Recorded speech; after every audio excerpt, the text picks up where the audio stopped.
Hello বন্ধুরা, আশা করছি সবাই ভালো আছেন।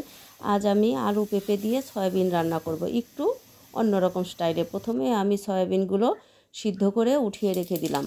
এরপর কড়াইয়ে দিয়ে দিলাম তেল।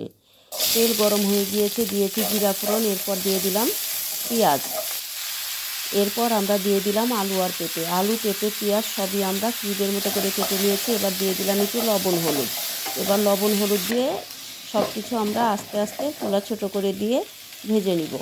এবার দিয়ে দিলাম সয়াবিনগুলো আমি আগের থেকেই ভেজে উঠিয়ে রেখেছিলাম। এবার সব কিছু আর একটু সময় আমরা ভেজে নিব। এবার দিয়ে দিব মশলা। আমরা আজকে মাংসের মতো করে রান্না করব। মাংস রান্না করতে যে যে মশলা আমরা ইউজ করি সবই দিয়েছি। 1 চামচ করে পেঁয়াজ, রসুন, আদা, জিরা, পরিমাণ মতো লবণ, হলুদ, মরিচের গুঁড়ো দিয়ে রেডি করে রেখেছিলাম। মশলাটা দিয়ে আমরা ভালো করে সুন্দর করে কষিয়ে নিয়েছি। এবার দিয়ে দিলাম ঝোলের জন্য পরিমাণ মতো জল। এবার আমরা একটু ঢাকা দিয়ে দিয়েছি। ঝোলটা আপনারা যে যেরকম খাবেন সেভাবে দিবেন। তো বন্ধুরা, আমার ঝোল ভালো করে ফুটে উঠেছে। এবার নামানোর আগে দিয়ে দিলাম একটু গরম মশলার গুঁড়ো। বন্ধুরা, আমরা সাধারণত সয়াবিন নিরামিষভাবে খেয়ে থাকি। এভাবে একদিন খেয়ে দেখবেন, অনেক মজা লাগে। তো বন্ধুরা, আজকের মতো এ পর্যন্তই।